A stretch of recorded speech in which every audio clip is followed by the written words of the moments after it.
Hey Pyro, today we are working on a really fun project. This is our Crate Club project for the month of December, along with a little bonus video on the cell phone stand that is also in the box. If you want to check that out, that's another video I'll show you at the end. If you are part of the Crate Club, then you will have all of the materials that you need to get this done. If you are not part of the Crate Club, you better hurry up because this is almost sold out and this is the last month that we are doing the Crate Club. Crate Club is retiring. After that, we will be doing other tutorials still, but we are going to be doing more in the membership. Now, if you don't have the box, you are welcome to go get all the supplies yourself. We also have Overstock boxes in my Etsy shop currently. Again, all the links are down in the description for you. I'm Janny Lisenby, your pyro professor. This is Burn Savvy. Let's burn.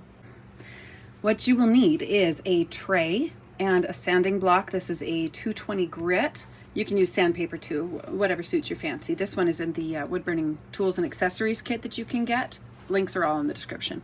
You will also need a pattern and your scissors. You will need tape to hold it down. You will need your transfer paper, which is, for me, that's carbon paper, as well as a tracing tool of some sort. You can use a pen or a pencil, but I prefer these. They're nice and clean. Leave the pattern clean. You will need some sealant.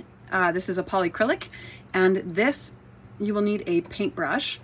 And I am going to use my coal wood burner. You can use whatever burner you like, and then I am going to use bean bags to prop my hand up to the level of my burn. You don't have to have these are optional, but I sure like the bean bags. These are also in the Woodburning tools and accessories kit, and if you bought the crate, you will get a phone stand. So that's your fun little bonus, and it comes with a little pattern.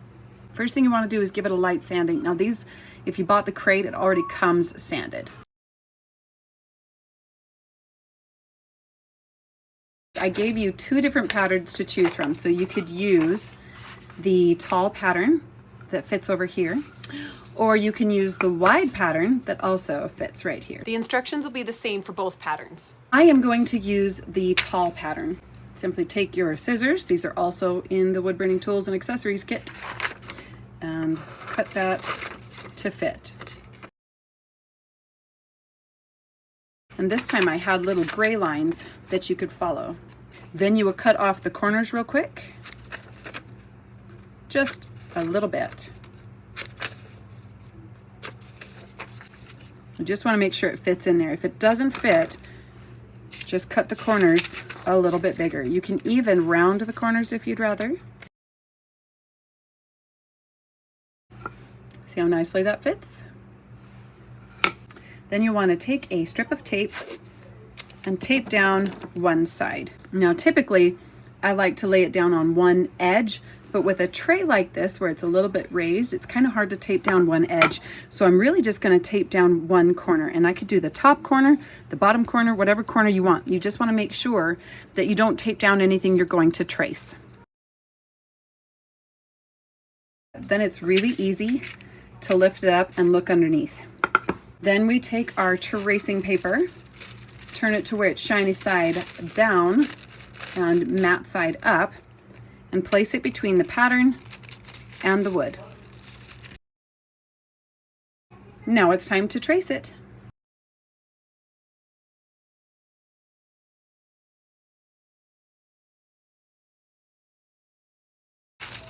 Double check that everything transferred, and you're ready to burn.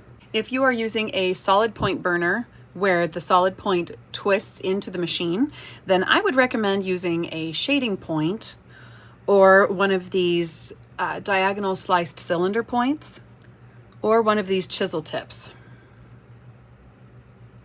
They will give you a sharp edge as well as a flat edge to work with.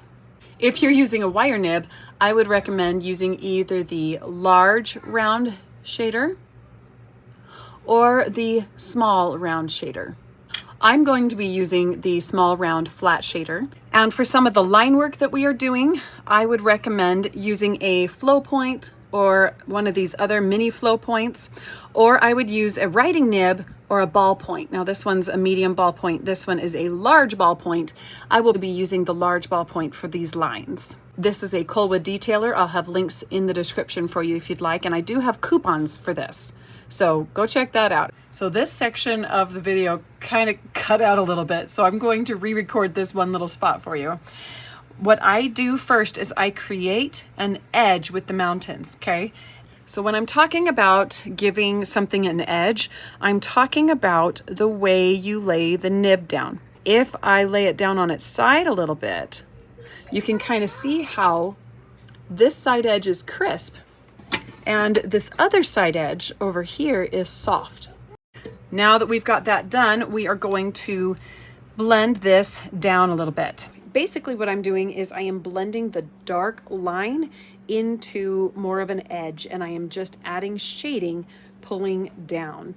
We do a lot of basic scumbling when we're working with mountains because it's a very rough texture, and the scumbling motion works really, really well. I've got this full-length tutorial where it is not time-lapsed, and I give you lots of extra tips and tricks and advice in the membership. So feel free to go check that out. Now that we have our mountains, we're going to put in our trees. And all I'm going to do is trace over those base trees. I'm just going to trace over all of them really quickly so that I get them all. So here we're kind of going to Bob Ross this a little bit, and we're just going to do a quick little tap going back and forth a little bit. And then we'll get a little bit wider, almost like we're going in a really tall triangle. Okay, get a little bit off to one side, a little off to the other, slightly uneven, not totally perfect. Okay, there are lots of ways to do trees. This is one really fun way.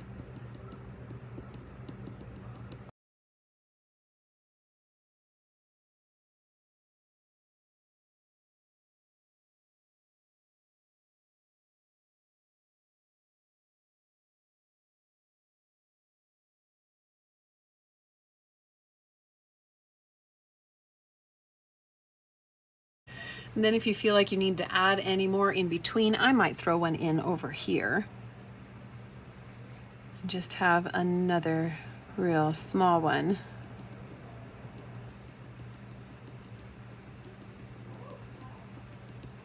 Now this part is the part that's optional if you want to use the dots. So what I'm going to do is I'm going to continue to use my shader, and I'm going to outline it by twisting this around.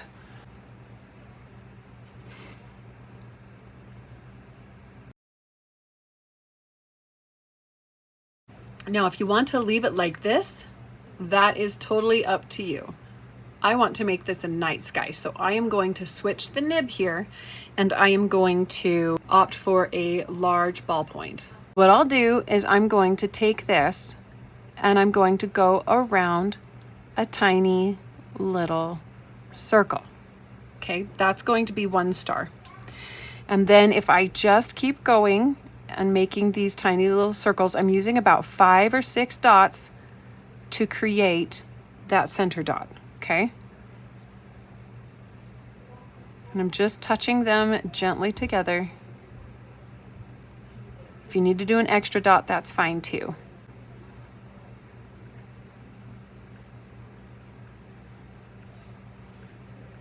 This is the part that takes forever.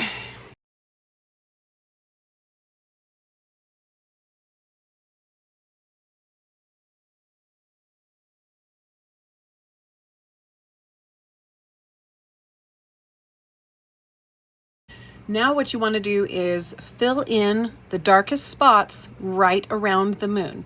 So we're going to fill in lots and lots of these dots. Hold it longer, make it hotter, anything like that. And we're going to go all the way around the moon.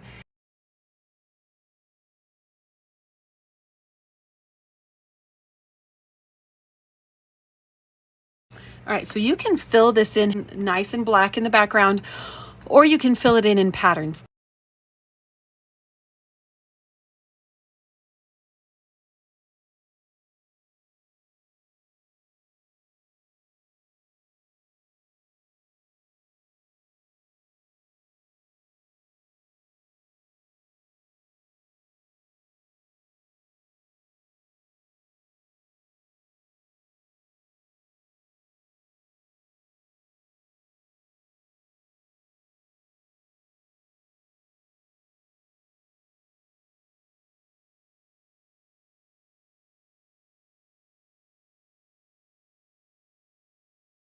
Now that the night sky is in, you can see some really fun texture in there, but there are also lots of little white spots that I don't want in between some of those dots. Like it's lighter right here.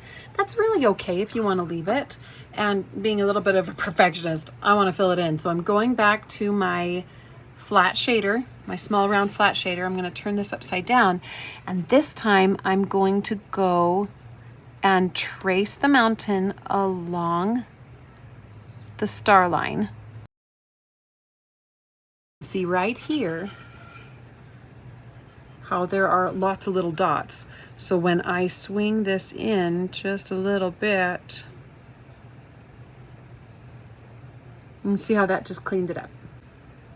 And then if there are any spots that you don't want to show through, you very lightly just go over it with the nib.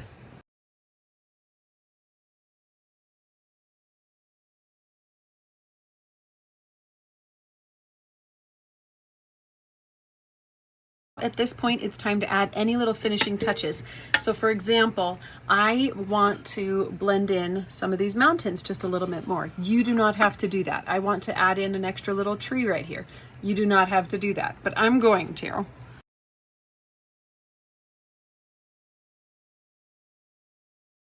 Once you've added all your finishing touches, it is time to add a sealant.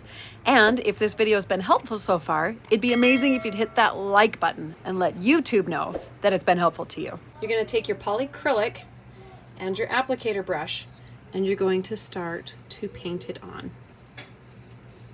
Choose one direction and go that same direction. Around the edges, it won't be so much of a problem, but in the middle, it's a really good idea, especially on this first coat, to go the direction of the wood. And you don't want to overbrush it, but you do want to get the bubbles out of the holes. So if you see bubbles, just do a little light tap to get those bubbles out.